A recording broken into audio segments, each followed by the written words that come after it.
Hey, what is up everyone? Danny and Alex. Today we're going to talk about MMA, more specifically, how to block kicks in MMA.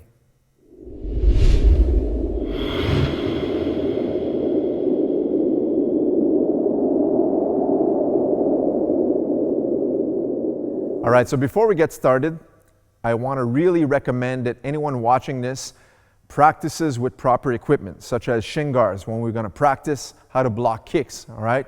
Don't be that tough guy that comes from a tough gym and that's heard about those tough guy gyms where they just spar hardcore and start kicking each other full blast without any protection so they can toughen up for the real fight.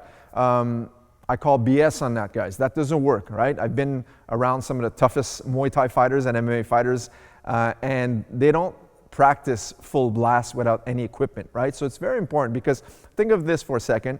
If you're preparing for an MMA fight and you're practicing full blast with some training partners without shin guards and you're checking and blocking and kicking as well, you're going to get hurt. You're going to get injured. Your legs are going to be sore. Your shins are going to be bruised up and battered. So when you go into that fight, you have those injuries coming along with you.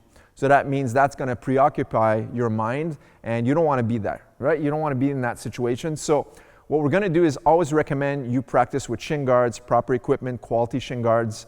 We're going to do it without the shin guards so you guys can see the technique, all right? So first, we're going to cover how to block the right low kick. Before I get started as well, I want to always recommend every time you're going to block with your legs, you block with your shin, not with your calf muscle. This is what I mean. When Alex throws the kick at my leg, that's his kick, right? Right here. Now, in order for me to block this effectively, I have to have a solid block. And by solid block, that's going to be using my shin bone, okay? So the proper block is always going to be lifting and catching the kick before I place my foot back down. So facing the camera, because sideways you don't always see the angle, is you'll notice my knee is not pointing towards you guys like this. If I do this, the kick is going to push my leg, I can injure my hip, and the shin bone of my opponent is going to actually hit right on my calf muscle. 1 or 2 times, and you're going to feel this because when you put your weight back down, you're going to have a hard time standing up, and that's not good in the fight. So what we want to do is always point our leg on a 45, so always on the outside. Pick it up, and this is called the check. We're checking the kick, not in front, and especially not sideways. One more thing is, I don't recommend you lift too high. If you lift high, what happens now, the kick is just going to push through, and you're going to hurt your knee, right? A lot of times when it's going to push through, it's actually going to reach to the back leg, and you're going to fall down to the ground. So, wrong way to do it would be like this. 1, see? Just like this, I already feel on my calf. Wrong way to do it would be to lift too high. He's going to, boom, push right onto the foot, and sometimes going to cut through to the opposite leg. Proper way to check the kick is going to be here, boom. Just enough to catch, because what this is going to do is point the hard surface of my shin bone right here against the soft part of his shin bone, which is the lower part, right? Notice how he kicks, and notice how, boom, I pick it up to the side. Again, and last but not least, always look at your training partner or your opponent, because that's what you're going to do in the fight.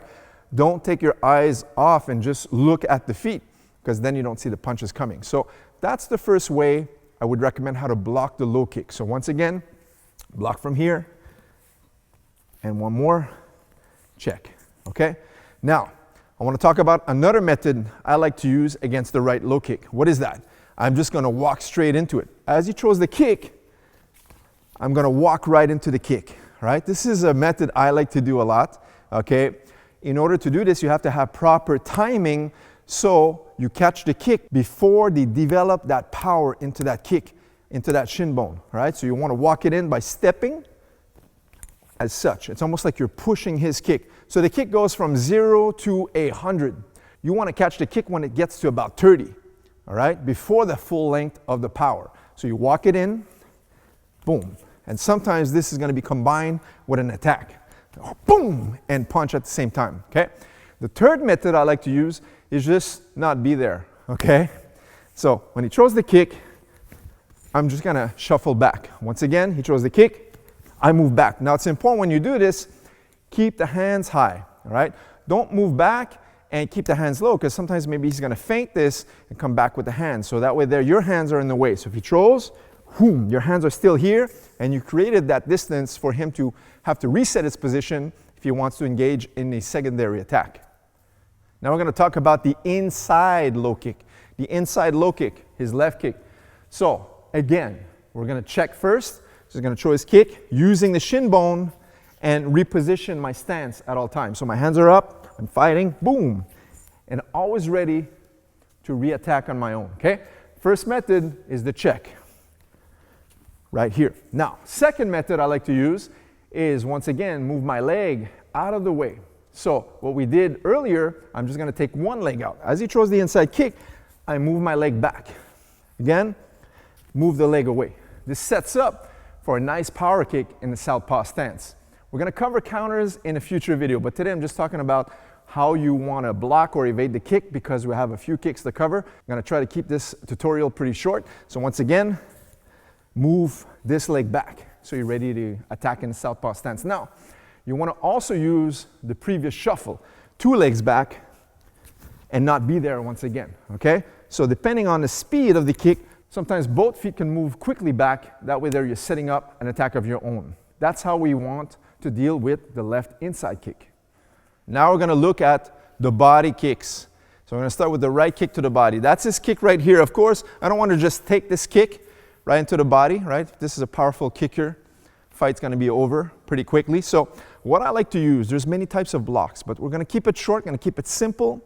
The first one I like to teach is always using the hard surface of your forearm. Like, think of this. When you use the shins to block, you don't want the lower portion. You want the upper portion of the shin to block.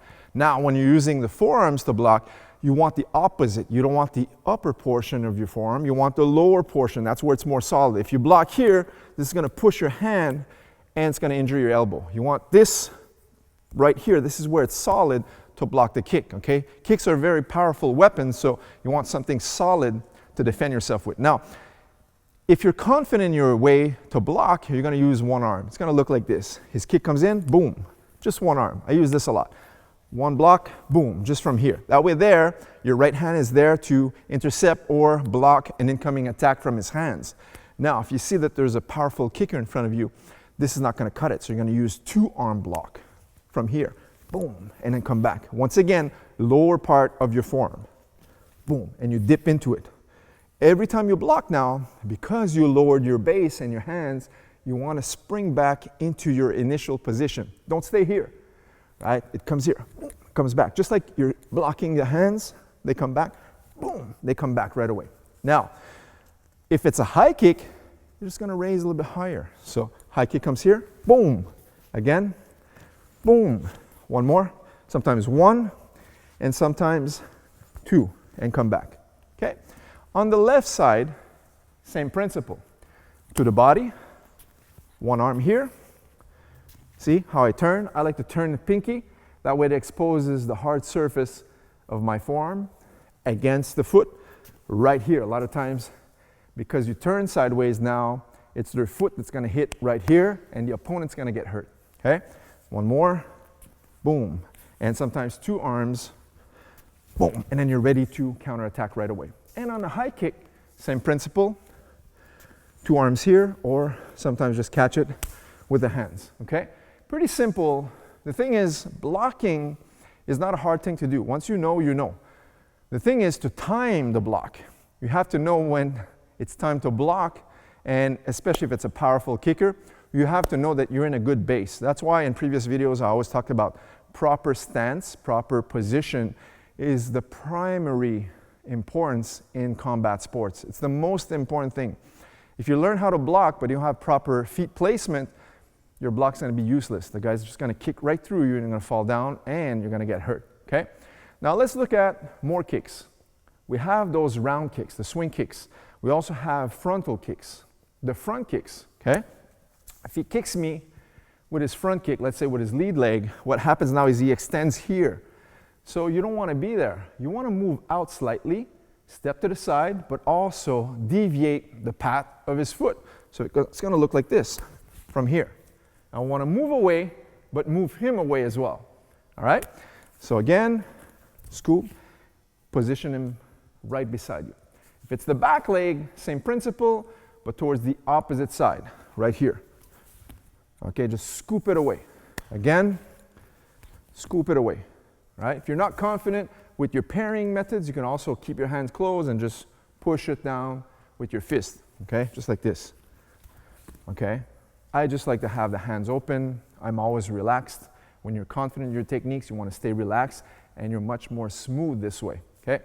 Now, it's important to block towards the outside, just like the punches. If I block towards the inside, this is what it means. Right kick, like this. Now, I'm facing his like all my target, my face, is right in front of his punches. Same thing with his lead leg. See, now I'm facing his attacks once again.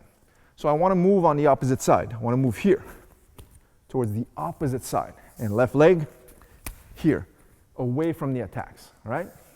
Let's talk about knees. Keeping this video short, there's many ways to block the knees. Let's talk about the most common place someone's going to throw knees in mixed martial arts. That's going to be from a short distance in the clinch. So he has me in the clinch. From here, his primary attack is going to be knees to the stomach or to the face. I need to intercept this. So let's look at this. If he clinches here, I don't want to be just moving my hands on the hips, because a lot of times once you got surprised by a clinch, one knee is going to follow very quickly. So if you try to look for the hips too quickly, sometimes you're going to eat the knee right onto the chin or in the solar plexus, and it's game over. So you want to protect those knees, okay? So if he has me here, throws the knee, I want to block using the framing method.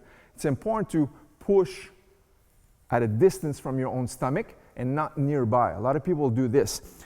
They'll block the knees here. Boom! What happens now is you're going to receive the full impact of that blow against your stomach anyways, right? So keep that distance away. Makes no sense to block here. Don't block with your hands, you're going to hurt yourself. Always use your forearms once again, okay? Sometimes we block parallel, other times like an X, okay? So again, boom, again, boom, and then you go for the hips, all right? It's very important to protect yourself. Now, there's many ways of blocking the different knees we have in MMA or Muay Thai, but I wanted to cover a few ways for you guys to have at least a concept of how you should be dealing with the opponent's kicks, front kicks, as well as knees. All right, guys, so there you have it, how to block and defend against kicks.